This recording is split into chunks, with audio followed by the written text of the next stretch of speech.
Hi, church family. I wanted to come to you today and just talk about what do our homes look like getting ready for church when we have kids.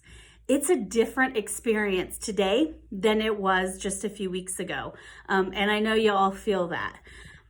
There's a few things that we used to do that I want to make sure we're still continuing to do. The three key things I think that we used to do are preparing our hearts on Saturday, our hearts and the hearts of our family, looking at what does traveling to church look like, and then what does traveling to church to our home look like. And I want us to make sure that we still are continuing those three key aspects during church. Once preparing our hearts for Saturday or for Sunday, before we would pick out our clothes, talk about Sunday mornings.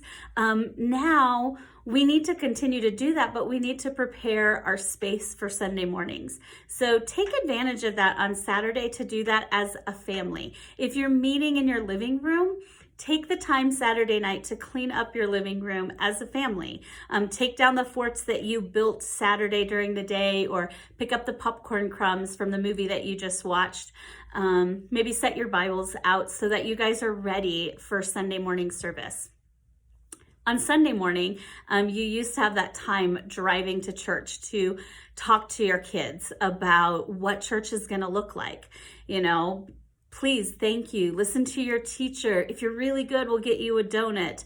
Maybe you were working on your memory verses from the week before. Continue to have that conversation with your kids.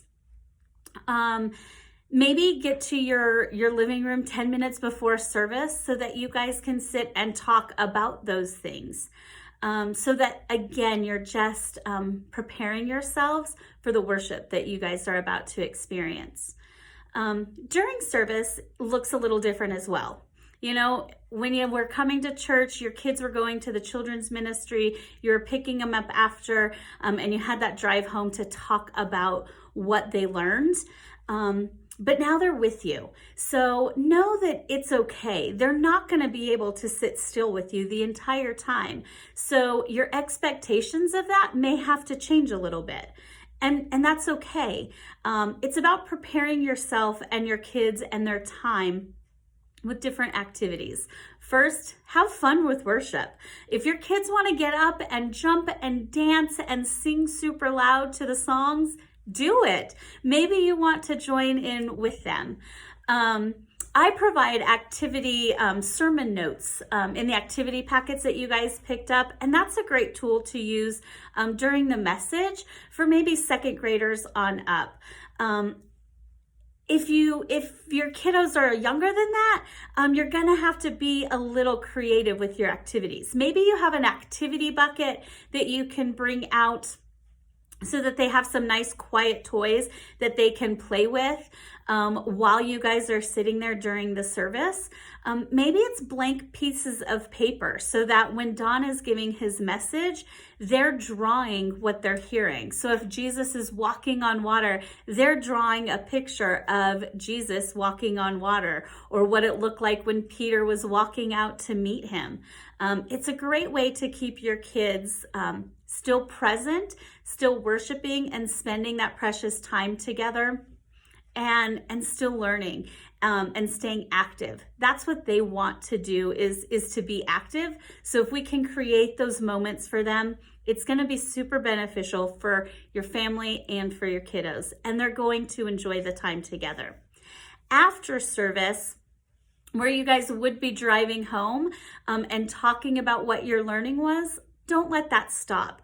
I hope after your guys' service time together, you guys are taking the time to turn on the kids' videos.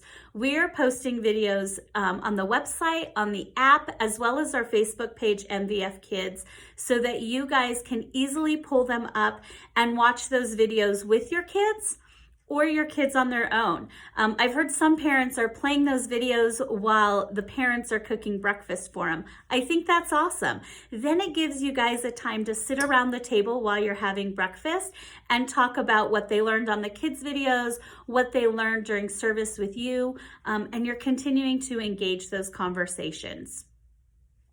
It's not easy. And I know that. I've got kids myself, and we're working through the adjustment time as well. It's going to get better.